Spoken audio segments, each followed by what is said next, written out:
Entendes o que estás lendo? O podcast que te leva através das páginas da Bíblia. Livro por livro. Capítulo por capítulo. Uma exposição bíblica emocionante. Aperte os cintos e embarque comigo nesta viagem.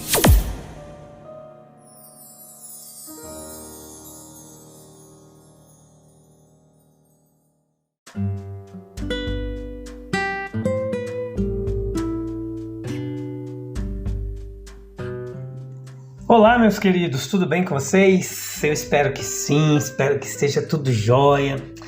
Estou feliz, contente que você voltou para nós juntos aprendermos mais um pouquinho da Palavra de Deus. Se você está chegando pela primeira vez aqui, eu sou o Fábio e esse é o podcast Entendes o que Estás Lendo, um trabalho fantástico de exegese bíblica, de exposição do texto bíblico, uma pregação expositiva onde você aprende tudo o que é necessário para compreender melhor o texto, o contexto, uma hermenêutica clara, pautada pela interpretação do texto bíblico de uma forma bem objetiva. Mateus capítulo 11, parte 3, é o episódio de hoje, onde a gente ficou aqui na sequência, né? O capítulo 11, a parte 3, episódio 623, 8ª temporada, livro de Mateus, capítulo por capítulo, tá bom? A gente costuma fazer esse trabalho pelo menos umas 3 vezes por semana. Às vezes eu sumo alguns dias, tiro umas férias, julho, final do ano, assim. Às vezes eu deixo de gravar por alguns dias, mas até nas férias, quando eu tenho um tempinho, eu vou lá escrever os episódios para poder gravar assim que eu tenho tempo. Normalmente não tenho tempo de gravar. Cada episódio de uns 15 minutos a gente gasta aí pelo menos umas 2 horas entre escrever, buscar outros comentaristas, pedir a Deus direção, depois gravar, ouvir novamente, editar, enfim, isso é bastante trabalho, mas é algo que eu gosto, que me dá bastante alegria de poder estar fazendo, de poder estar transmitindo esse conhecimento para vocês e aprendendo, reaprendendo, revisitando textos que amamos, histórias que têm feito grandes transformações nas nossas próprias vidas, assim, de forma pessoal, experiencial. E o meu desejo é que a palavra de Deus também realize grandes coisas na sua vida. Você que vem aqui para aprender da palavra de Deus, você vai com certeza receber muita coisa especial da palavra de Deus para o seu coraçãozinho. Mateus 11:12 nos fala sobre a entrada violenta no reino. O que quer dizer isso aqui nesse versículo? Você precisa ler lá o capítulo e depois vir para cá, tá bom? Para entender nossa explanação. O reino do céu sofre violência. Os violentos o tomam pela força. É difícil aceitar tranquilamente qualquer uma das explicações oferecidas dessa figura tão ousada. Nós não podemos pensar quem estava mostrando tal violência para o novo reino de Cristo. Evidentemente, o nosso Senhor está lidando com o erro de João. Ele está cheio de dúvidas porque os caminhos de Cristo eram tão gentis. Se Jesus pretendia estabelecer o reino messiânico, João Batista, ele sentiu que teria que colocar mais força nele. Então Jesus, pensando nessa ideia de João, ele diz, olha, é um erro comum que os homens têm cometido desde aquele vigoroso ministério de João. Todo mundo parece pensar que o reino messiânico deve ser estabelecido pela força, pela violência. Eles estão todos me tentando a usar a força. Os homens estavam dispostos violentamente a apressar o reino para uma existência prematura. Essa é a maneira dos homens obterem o reino, as coisas. Porque o único reino que eles podiam perceber era um reino externo. Algum bem que eles podiam possuir, alguma liberdade, alguma posição, alguns direitos e privilégios, alguma riqueza que eles podiam ganhar e manter. Portanto, eles pensavam que deveriam agarrar, empurrar, se esforçar e lutar. Agora, para obter algo, os homens podem ser violentos, cada um se esforçando para ser o primeiro. e por uma tomada violenta pela força. Mas quanto à maneira de Cristo, nós precisamos entender que a maneira de Cristo levar os homens ao reino se manifesta de uma forma diferente. Ele evidentemente confiou em primeiro colocar o reino neles, pois para ele o reino era interior, um estado de mente, de coração, uma relação graciosa com Deus, caráter moldado à imagem divina e então uma conduta, um comportamento, um behavior, como diz o americano, governada pela vontade divina. Do ponto de vista de nosso Senhor, não havia espaço para a força física. A violência era totalmente inadequada. Na verdade, como ele ensinou no Sermão da Montanha, os elementos de caráter gentis, submissos, em vez dos fortes e vigorosos, abriram e abrirão e continuam abrindo caminho para o seu reino. Mateus capítulo 11, versículo 16 ao 19, ele traz para a gente uma figura de linguagem de crianças no mercado, tentando transmitir um ensinamento. O nosso Senhor, ele deve ter observado as crianças brincando ali e ficou triste quando um espírito descontente foi manifestado em algumas delas. Ele tinha visto como nenhum esforço por parte de seus companheiros poderia tirar aquelas crianças obstinadas do seu humor taciturno. Agora ele acha que o comportamento dos filhos é típico do comportamento dos pais. Os idosos, eles podem aprender com as crianças.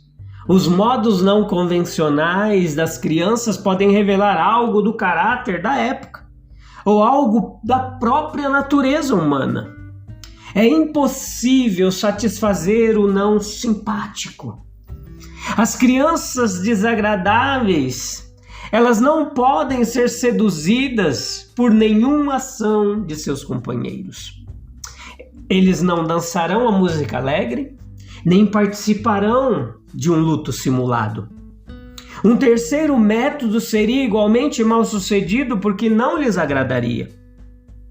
Eles estão sentados, sempre há algo errado com as crianças quando elas ficam sentadas por muito tempo. É um sinal de que a vida desapareceu delas. Da mesma forma, pessoas que estão insatisfeitas com todos os métodos de trabalho religioso. Os velhos métodos sóbrios são enfadonhos, sombrios para eles, enquanto que métodos novos e mais vivos são impróprios e irreverentes. Eles não conseguem descobrir nenhum culto que lhes convenha e encontram falhas em todas as formas de conduzir os cultos da igreja. Se alguém pudesse inventar um novo estilo de adoração a Deus, isso não teria utilidade para o povo descontente. O seu descontentamento é mais profundo. As crianças não tinham vontade de brincar. Essas pessoas não têm intenção de orar. Portanto, não os alcançaremos através de novos métodos. Eles estão em uma situação desesperadora, a menos que possamos tocar seus corações e levá-los a um estado mental melhor. É inútil ceder aos seus preconceitos. Talvez neste momento tudo o que possamos fazer seja orar por eles. Veja que nos dias de Nosso Senhor, essas pessoas só podiam explicar João Batista dizendo que ele estava possuído pelo diabo. Há homens e mulheres para quem a própria ideia de abnegação é algo totalmente absurda. Eles sempre viveram uma vida autoindulgente e não conseguem entender porque alguém em sã consciência deveria agir de outra forma. Essas pessoas não têm a menor concepção das elevadas exigências do dever. Além disso, eles não entendem os lados sombrios da vida. Para eles, o Getsemane é um enigma perfeito. As mesmas pessoas que dizem que o profeta como Batista é louco ao verem Cristo que não é rígido, acusam-no de negligência de conduta. Isso é suficiente para mostrar que a sua oposição não é sincera.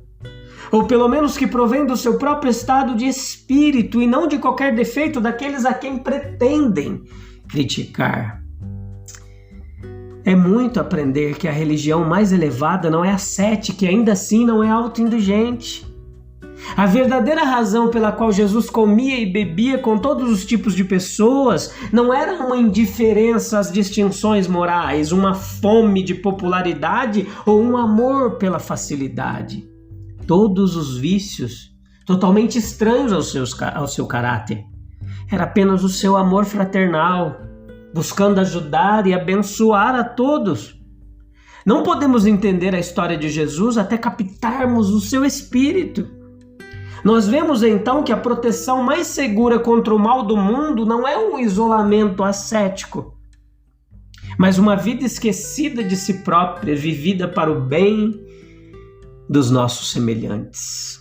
Sim, quando a gente lê o versículo 20 ao 24 do capítulo 11, a gente vê uma representação do julgamento de Deus.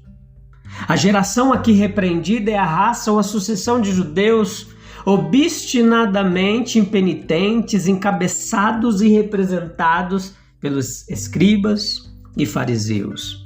E aqui nós somos lembrados que o presunçoso escriba que afetou a sabedoria do sábio e o orgulhoso fariseu que afetou a pureza do santo são juntos humilhados até o pó ao serem comparados a crianças queixosas e mesquinhas, tão completamente irracionais e tolas que não podem ficar satisfeitas de jeito nenhum. Essa é a figura.